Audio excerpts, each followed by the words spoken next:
केंद्रीय निवडणूक आयोग उद्यापासून 2 दिवसीय महाराष्ट्र दौऱ्यावर 2 दिवस महाराष्ट्रातल्या विविध क्षेत्रातल्या बैठकांचा आढावा घेऊन विधानसभा निवडणुकीसंदर्भात चर्चा करणार।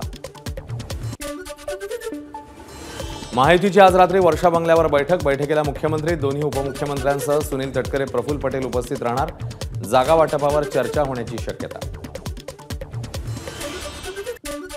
लोकसभा निवडणुकीत राष्ट्रवादीच्या तुलनेत शिवसेनेचा भाजपला फायदा झाला, उपमुख्यमंत्री फडणवीसांचं वक्तव्य। विधानसभेत दोन्ही पक्षांची मतं नक्कीच भाजपकडे वळू शकतील असा फडणवीसांना विश्वास। ठाकरे गटाचं मिशन विधानसभा, या आठवड्यात उद्धव ठाकरे घेणार विभागनिहाय विधानसभा मतदारसंघांचा आढावा। 1 ऑक्टोबरला महाविकास आघाडीच्या जागा वाटपावर शिक्कामोर्तब होणार, शरद पवार पक्षाचे प्रदेशाध्यक्ष जयंत पाटील यांची माहिती।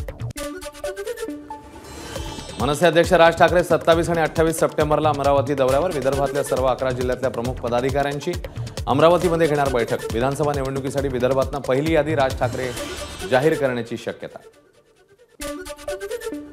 उपमुख्यमंत्री अजित पवार उद्या कोल्हापूर जिल्ह्याच्या दौऱ्यावर, उद्या चंदगड विधानसभा मतदारसंघात सकाळी 10 वाजता अजित पवारांचा कार्यक्रम। महाविकास आघाडीमध्ये समाजवादी पक्षाकडनं भिवंडी पूर्व आणि अणुशक्तीनगर विधानसभेची मागणी, मात्र शरद पवार पक्षाकडनं या दोन्ही मतदारसंघ सोडण्यास नकार। आदित्य ठाकरेंनी सिल्वर ओकवर जात घेतली, शरद पवारांची भेट, दोघांमध्ये 25 मिनिटं चर्चा झाल्याची माहिती। आदित्य ठाकरे यांनी सदिच्छा भेट घेतल्याची ही माहिती।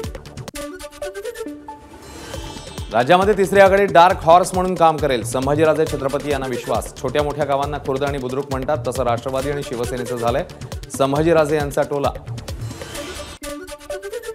विधानसभा निवडणुकीच्या पार्श्वभूमीवर शिवसेना युवासेनेकडनं महाविजय संवाद यात्रेचं आयोजन। यात्रेच्या माध्यमातून युवा महाराष्ट्र कार्यक्रमांतर्गत तरुणांशी संवाद साधणार। 27 सप्टेंबरपासून यात्रेला सुरुवात होणार।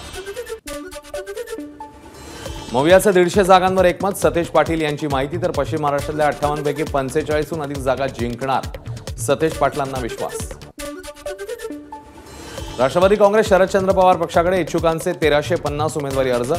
मवियामध्ये शरद पवार पक्षाला विधानसभेच्या 85 ते 90 जागा मिळण्याची शक्यता।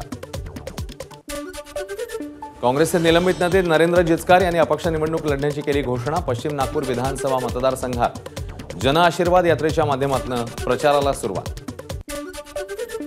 नांदेडमध्ये भाजपचे आमदार राजेश पवार यांना पक्षातनंच आव्हान, भाजपचे जिल्हा उपाध्यक्ष जीवराज पाटील होटाळकर यांनी निवडणूक लढण्याची केली घोषणा।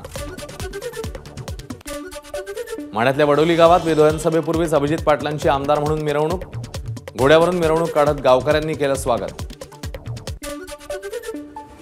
जयंत पाटील यांची शिवस्वराज्य यात्रा अहमदनगर जिल्ह्यात, अकोले तालुक्यातील कोथुळ गावात निष्ठावंत जयंत असे बॅनर झळकले। पिचड यांच्या बालेकिल्ल्यामध्ये होणार जयंत पाटील यांची जाहीर सभा।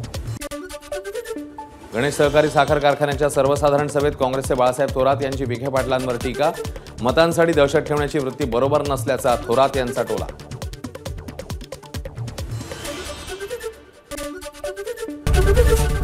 एबीपी माझा, उघडा डोळे बघा नीट।